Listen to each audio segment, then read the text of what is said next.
Latest update के लिए जुड़े रहें हमसे और सब्सक्राइब करें। सारी अपडेट अपने मोबाइल पर पाने के लिए ये बेल का बटन जरूर प्रेस करें।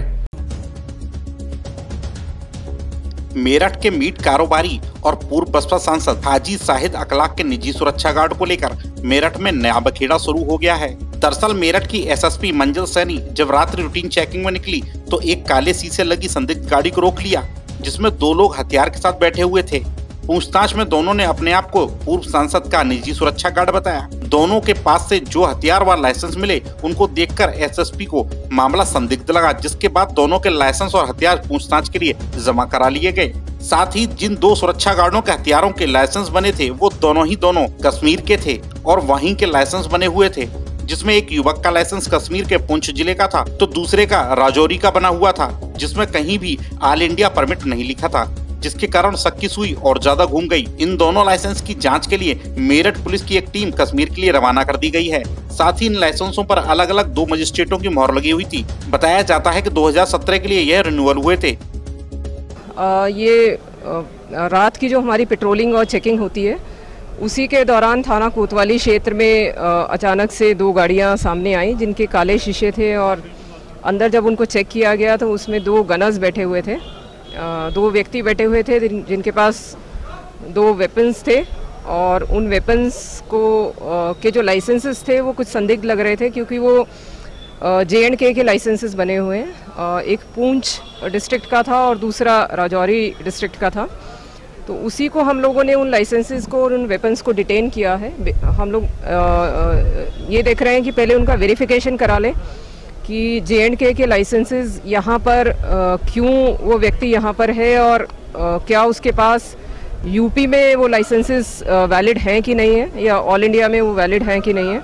तो इसी की इंक्वायरी हम लोग करा रहे हैं। 2 मजिस्ट्रेट में मोहर लगी हुई बताई जा रही है, तो किस तरह से अब इसको वेरीफाई किया जाएगा भाई ये लाइसेंस क्या ऑल इंडिया है या बाकी है? हाँ, बेसिकली कि लाइसेंसेस वो ओरिजिनल हैं कि नहीं है। वो जो मोहर लगी हुई है साइंस हो रखे हैं, क्या वो ओरिजिनल है, क्योंकि उसमें जो रिन्यूअल देखा गया तो रिन्यूअल भी 2-3 साल के अंतराल पे उसमें दिखाई दे रहा था। तो एक तो ये वेरिफिकेशन कराना है क्या वो ओरिजिनल है कि नहीं है, और सेकेंडली अगर वो ओरिजिनल है तो क्या उनके पास यूपी में या ऑल इंडिया में उसको यूज़ करने का उनको एक्सटेंशन मिला हुआ था कि नहीं मिला हुआ था। कश्मीर के लड़के हैं, क्या इनकी भी कोई वेरिफिकेशन कराई जाएगी इस तरह से? हाँ, नेचुरली जब अगर निश्चित रूप से अगर वो लाइसेंसेस गलत पाए जाते हैं तो हम लोग इसमें कार्रवाई करेंगे, अरेस्टिंग करेंगे, मुकदमा लिखा जाएगा। देखिए, गनर तो हमारे सुरक्षा एजेंसी के माध्यम से जो हमने ले रखे हैं PSO वो हमारे पास हैं, उनके ऑनलाइन लाइसेंस हैं और पुलिस वेरिफिकेशन सबका है। दूसरी बात यह है कि कोई भी VIP आदमी है सुरक्षा तो रखेगा ही, अपनी सुरक्षा हटा देंगे क्या? और जो सुरक्षा सरकार दे दे हमें, हम सरकार को भुगतान कर देंगे उसका। हम व्यापारी भी हैं, मेरे फादर MLA रहे, मैं मेयर रहा हूँ, MP रहा हूँ, 14 में भी इलेक्शन लड़ा था, 2nd पोजीशन पर रहा था। तो मेरा कहना यह है कि जो पुलिस को अधिकार है, पुलिस के न्याय पे और पुलिस कानून पे हमें विश्वास है, वो किसी के भी गनर चेक करें, किसी का भी हमारा जो है लाइसेंस चेक करें, लेकिन एक पर्टिकुलर किसी कम्युनिटी का या पर्टिकुलर किसी कम्युनिटी के नेता को इस तरह से टॉर्चर करना या करना वो ज़रा उचित नहीं लगता है। जो और भी सब नेता हैं दूसरी पार्टियों के, वो भी PSO रखते हैं, सुरक्षा गार्ड तो रखेंगे ना। अपनी कौम की राजनीति करते हैं, गरीब कमज़ोरों की बात करते हैं, तो सुरक्षा तो रखनी पड़ेगी। किस सिक्योरिटी से आपने ले रखे हैं ना? ये दिल्ली की सिक्योरिटी एजेंसी है, उसी को हमारा भुगतान होता है और उसी के लाइसेंस, उसी के सिक्योरिटी गार्ड हमारे पास हैं। और वो तो वैसे भी वॉचमैन थे, सिंगल बैरल वेपन उनके पास थी और वो रात को शादी में से आ रहे थे महिलाओं को छोड़ करके, क्योंकि आप जानते हैं मुसलमानों में जो है जेवर पहन के औरतें जाती हैं। एक रिश्तेदारों में शादी थी, उनकी महिलाओं को छोड़ के वो आ रहे थे रात में और रूटीन की चेकिंग थी।